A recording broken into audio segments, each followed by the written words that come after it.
All right, calculus. We are at Fundamental Theorem of Calculus Part 1. Notice this first part, I should say Part 2 that we've already covered, states that the integral from a to b of f of x dx is big F of b minus big F of a, where f is any antiderivative of little f.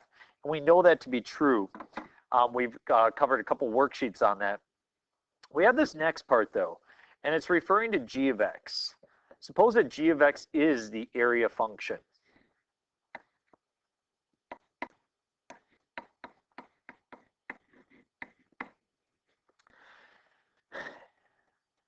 Let g of x be equal to this area function. Then if we took the derivative of g, you get f. In other words, if you have an area function, this guy right here is an area function because it's got the integral symbol. If you take the derivative of the whole thing, what do you get? You actually get the function that bounds it.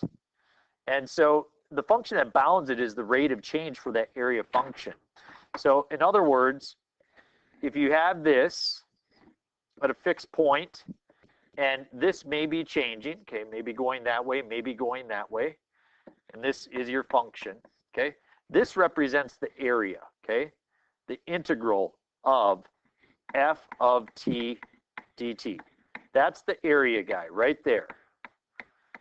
And as you gather area, as you move to the left or the right, if you want to know the rate at which that is happening, the rate at which the area is increasing, it's simply the function evaluated at that spot. So this thing, the function,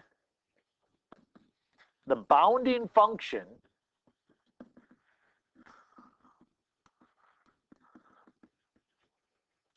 is the derivative of the area function.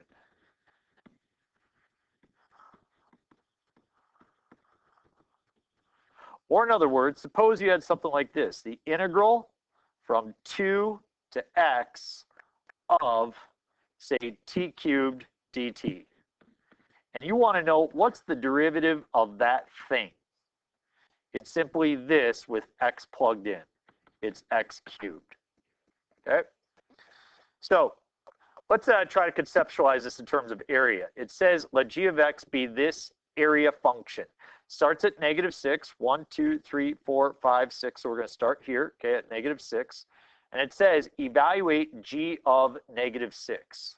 So if I plug a -6 in here, I won't do it for every single problem, but g of -6 would be equal to the area from -6 to -6 of f of t dt.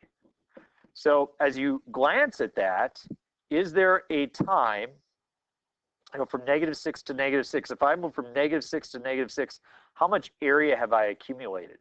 And the answer is 0. Suppose we look at g of -4. That would be the integral from -6 to -4 of f of t dt. So if I move over to -4, how much area have I collected now? I've collected 2 area units. I'll start writing them above here, 0 and 2. G of -2, so I'm going to move over to -2. You can see I continue to collect area, that's 1 area unit. And then I collect a little bit of an area unit, but then because I'm below the x-axis, I lose an area unit. So those will offset each other, so that would be a value of 3. It looks like from there I continue to lose area. So I lose 1 more. We're going g of 0 now, so all the way over 0. I lose 1 more, 2 more, 3 more, 4 more, and we'll call that 5 more. So I lose 5 more. So as I lose 5, I drop down to -2. Now it says g of 2. So they move over to 2. You can see I have 6 more negative spots. So I drop 6 more, I get down to -8. G of 4. So I move on over to 4, so that'll be right about here. You can see I pick up a positive. Maybe that'll cancel with this negative right there. And so then I have a -1, and I don't know, maybe -2.5. We'll approximate. I lose about 2.5 more, so maybe -10.5, something like that. And then a g of 6, So I move over to 6. Looks like I'm going to pick up some positive here. I pick up 1, 2, 3, 4. We'll call that 5. Call that about 6. So we pick up about 6. So we'll say that'll bring me a -4.5. So there we have it. So those are values. So as it asks you to evaluate that function, you just simply count the area pieces. But notice on what intervals is g of x increasing? Well, we're going to look at this two ways. When is it gathering area? Well, it's gathering area there. So from -6 all the way over to, looks like -2.5. And then it's gathering area here, which would be from 3.5, we'll say we'll go over to 6. On what area, what intervals is it decreasing? Well, that's where it's picking up negative area. So we would say that that would be from -2.5 to +3.5. I want to think about this in a different way, okay? And I want to bring you back to this type of situation. Suppose that I give you f prime, 1, 2, and 3.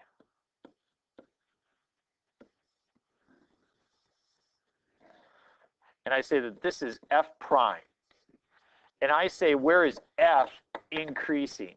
You would say that the original function is increasing wherever the derivative is above the x-axis.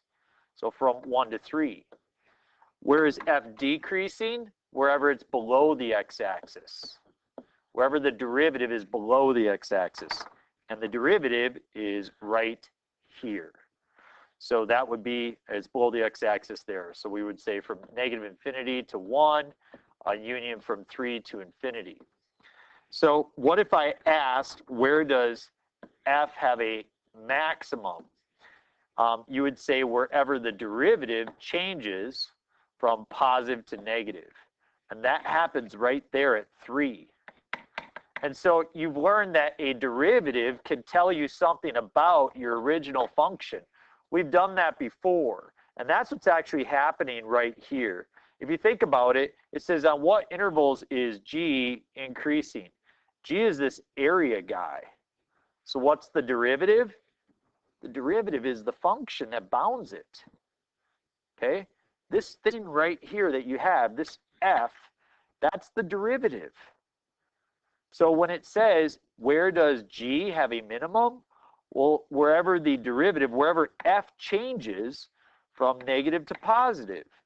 And that changes right there. That's where it gets its lowest value, at x equals 3.5. Okay? It says to sketch a rough graph of g. That would just mean that we would plot these values and get an approximation. G is, so at -6, I'd be at 0. At -4, I'd be at 2. At -2, I'd be at 3. At 0, I'd be at -2. At 2, I'd be at -8. 4, I'd be -10.5, whatever. And then at 6, I'd be at -4.5. So something like that. So, you know, the function would look something like, you know, that. That would be g. Just plot it, and it would tell us a little bit about the derivative. Okay. All right. So that's the first kind of part of what the fundamental theorem of calculus part 1 says. It talks about the area function and how it changes. Now, the cool part about the fundamental theorem of calculus part 1 is it talks about the derivative. And I want to be clear here about what we're doing. If you have 2x is equal to 6, how do you solve? You do the inverse operation. They go away. Whoop, you get x is equal to 3. Let's say you have x squared is equal to 25. How do you get rid of the squared? You square root. Those are inverse operations. Suppose you have sine of theta is equal to 1/2. How do you get rid of sine? You do the sine inverse of both sides. and you get theta is equal to whatever the sine inverse of 1/2 is.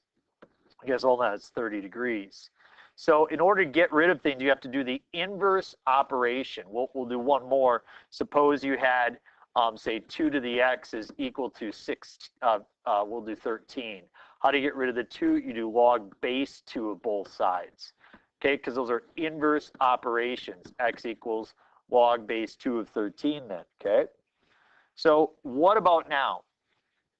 What about this situation if you had the integral from 2 to x of, say, the root of t dt, okay? And you were going to take the derivative. The derivative, this thing, and then integral and dt, those are inverse operations. They cancel each other out. So what you do is you just take the function and you put x in place of t. Don't ask me why right now we switched the variables. That's going to come true, or you're going to understand a little bit more when we get example 5 and 6. Just trust me on it. It's a little complicated to discuss through a video. We could always talk about it more in person. So this first one, I made a mistake. It should be an x up here, okay? But it's saying g of x is equal to that. It says find the derivative. So g prime is going to be equal to, when I take the derivative, this goes away, that goes away, and I put x in its place. That's it. When I take the derivative of this, sorry, my smart board is freezing up on me.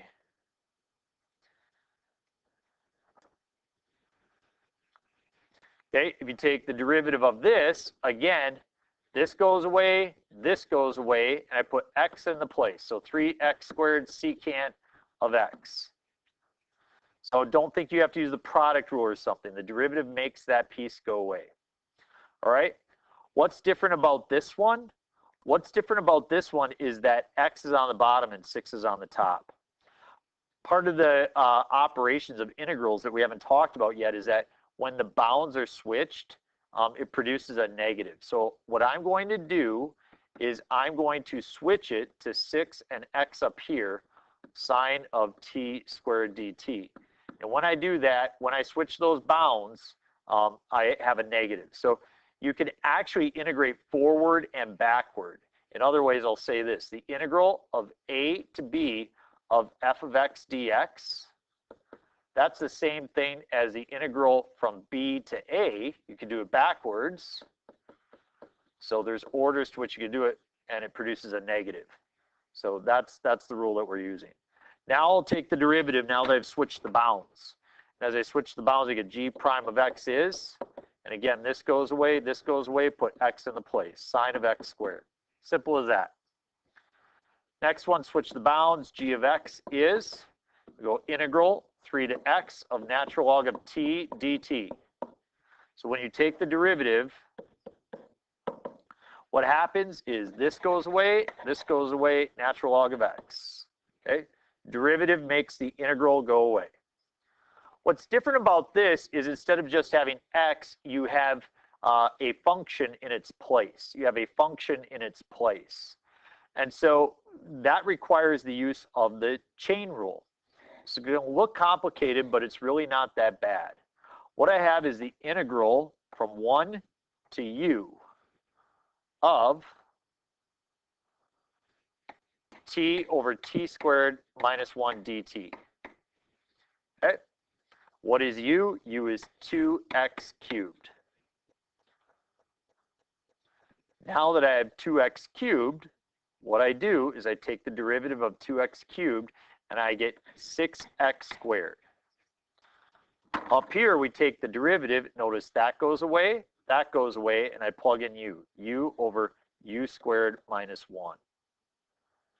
The 2x cubed goes into place and I multiply by 6x squared. 2x cubed over 2x cubed squared minus 1 times 6x squared over 1. As you multiply those, you get 12x to the 5th over 4x to the 6th minus 1. That's the derivative. So at the beginning, you're maybe wondering, why do we switch the t and the x? Hopefully this makes sense here, that within the substitution, you know, it tells you what you plug the variable in for. So that's a very important part. All right, our last one. You can see that first we need to switch the bounds. So g of x is equal to the integral from 2 to 1 minus 4x. Instead of negative, I make it positive, cubed root of sine of t dt. I will go ahead and set up the chain rule because I see that's not just x, it's a function. Chain rule, I have the integral from 2 to u of the cubed root of sine of t dt. And what do I have on the inside here? Very simple. I have 1 minus 4x. That's the thing I plug in for u. The derivative of 1 minus 4x is negative 4. The derivative of the integral from 2 to u of the cubed root of sine of t dt, that just goes away. You end up with the cubed root of sine of u. Plug that thing in for u and multiply by negative 4. And we get negative 4 cubed root of sine of 1 minus 4x. And that's that. Okay, folks, that wraps it up. That's your introduction to the fundamental theorem of calculus. It's pretty good stuff. I'm sure you're going to do a great job. Let me know if you have questions.